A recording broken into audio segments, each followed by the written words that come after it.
Apa coba? Asap rokok. Itu makanannya. Ya.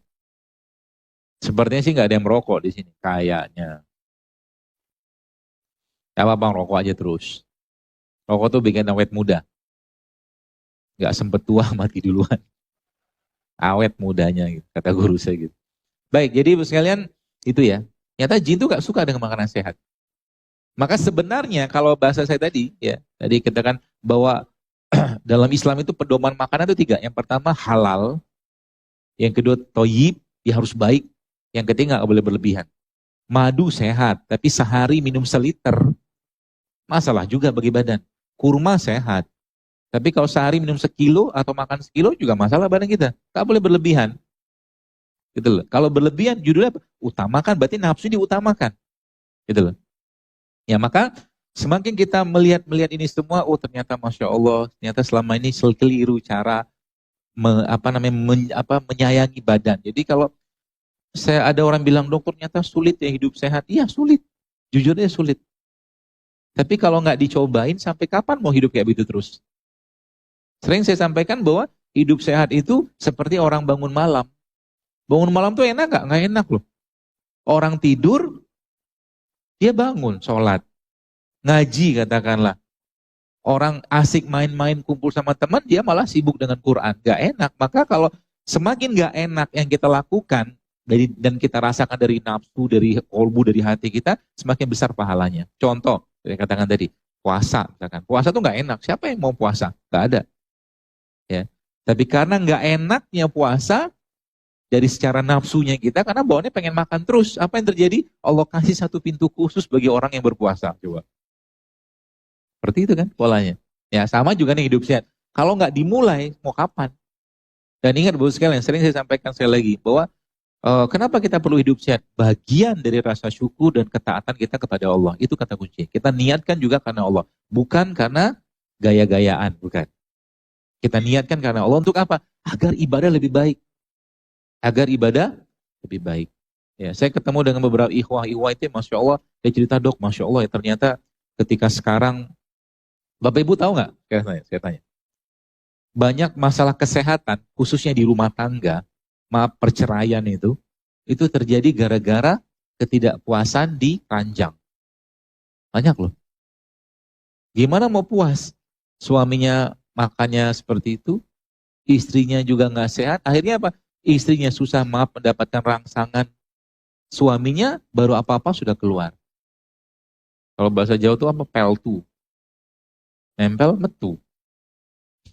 Gitu loh. Yang belum nikah nggak paham. Gitu loh. Jadi masalah bahkan sampai ke urusan ranjang. Dan dia cerita ke saya, subhanallah dok, ternyata ketika saya sudah mulai memperbaiki pola makan, dia bilang, wih Masya Allah, gairahnya luar biasa. Tiap hari nagih. Bagus saya bilang. Alhamdulillah kan. Modal apa? Modal itu menghindarkan sesuatu yang dapat merusak atau membuat badan kita tidak sehat. Apa saja nanti kita bahas. Ya. Baik, nanti ini semua bisa bekerja dengan baik. Di sini Allah menciptakan obatnya. Di sini Allah menciptakan obat-obatannya semua. Ya. Dan kembalilah ke bagaimana, katakanlah mungkin kearifan lokal bahasa saya, negeri ini. Apakah orang tua kita yang perlu makan tepung? Pagi-pagi? Makan, tapi tepungnya ada di sini. Ini kan tepung juga nih, glukosa. Tapi bukan tepung terigu.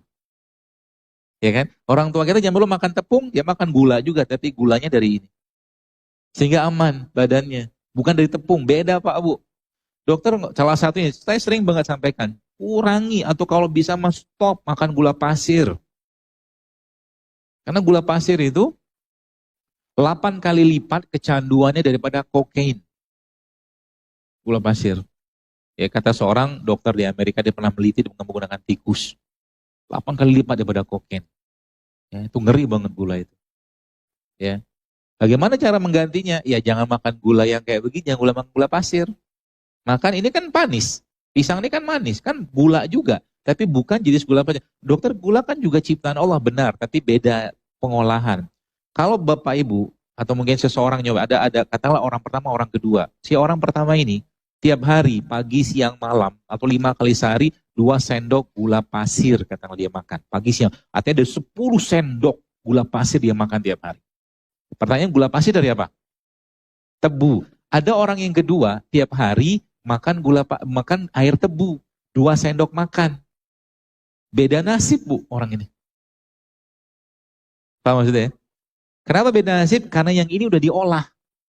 Semua yang diolah pasti akan menurunkan sebagian besar nilai gizinya. Gitu loh, semua yang diolah.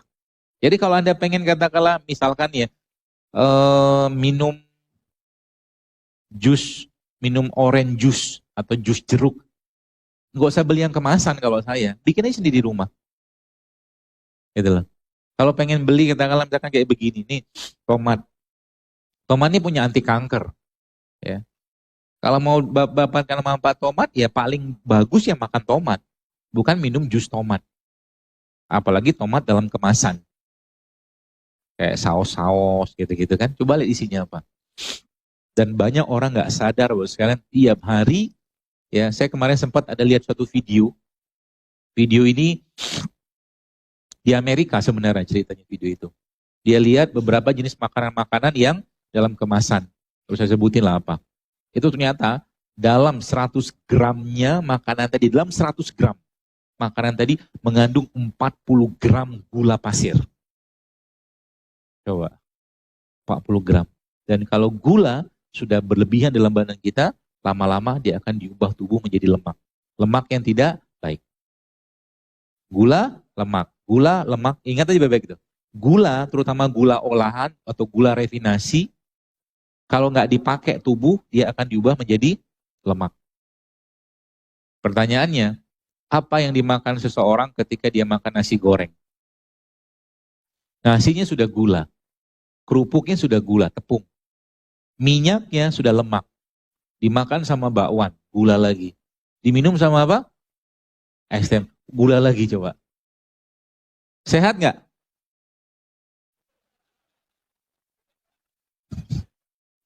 Terus kenapa dimakan? Enak. Terus aja kayak begitu. Gak berubah-berubah gitu kan. Jadi jangan gara-gara, kadang-kadang saya lucu gitu lihat orang itu kan. Wah, ada dokter Zaidul nih, sembunyiin makanannya.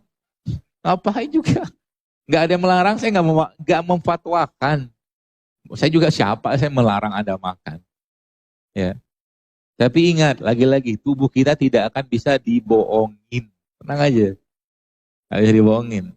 Mau makan yang gak sehat, apalagi kadang-kadang sudah itu kan kirim story, kirim apa ke saya gitu kan. Wah nih, hidup sehat gitu kan. Ternyata badan masih melentang-lentung gitu. Ada sehat itu. Makanya kata Nabi kan di akhir zaman aku melihat fenomena di kalangan umatku banyak dari mereka yang gemuk. Gemuk tuh gak lucu. Anak kita kalau gemuk, kalau berdasarkan gak lucu itu tuh penyakit. Penyakit Pak Bu, ya. Dan itu menjadi masalah kan zaman sekarang kan. Gemuk di mana-mana. Gimana gak gemuk? Makannya pagi siang malam gula coba. Tepung gula, nasi gula. Gula pasir sudah gula, tambah lagi lemak. Gitu loh. Begitu terus tiap hari gak ada perubahan gitu kan. Maka mudah-mudahan Bapak sekalian hari ini ya kita belajar sehingga gampang sekali memperbaikinya. Kalau mau nggak? Saya mau tanya dulu, deklarasi dulu. Bapak Ibu siap hidup sehat? Buat apa? Untuk Allah ya, untuk taat kan sesuai judul. Ya. Kita hidup sehat untuk taat atau dalam rangka ketaatan kita kepada Allah sehingga nanti kalau udah kayak begitu Bapak sekalian, maka insya Allah Anda makan kunyit, minum jahe, minum kencur, temulawak, dapat pahala semua insya Allah karena diniatkan karena Allah. Itu kata kuncinya. Jadi bukan lifestyle dia. Nggak usah gaya-gayaan. Kita nggak butuh gaya-gayaan. Ya. Yang kita butuhkan apa? Badan fisik yang kuat. Ya. Gimana nggak punya mental iman kerupuk gitu kan? Makannya kerupuk terus tiap hari. Kerupuk itu kan prak. Hancur dia. Mental kerupuk, iman kerupuk kalau bahasa saya. Bangun malam susah, ngaji susah, sedekah banyak sedikit susah. Gak usah cerita berjuanglah untuk Islam. Gitu loh. Paksain. Kalau udah urusannya untuk kebaikan, paksain. Masya Allah kayak begini kan teman-teman Hijrah United ini mengakomodir semua, menyiapkan semua kayak ini, Masya Allah saya katakan. Dan ini memang belum banyak nggak dibahas ya, para ustadz segala macam. Memang nggak ada majlis-majlis yang membahas tentang kesehatan kayak begini. Ada 800 lebih ayat-ayat dalam Al-Quran itu sekalian kalau kita bahas tentang kesehatan, banyak sekali. Ya. Dan itu kalau dipraktekkan maka umat Islam harusnya menjadi umat yang paling sehat. Sekali lagi saya sampaikan. Asal mau aja. Dan kita harus ngerti dulu yang kita makan sekarang ini apa yang bikin masalah.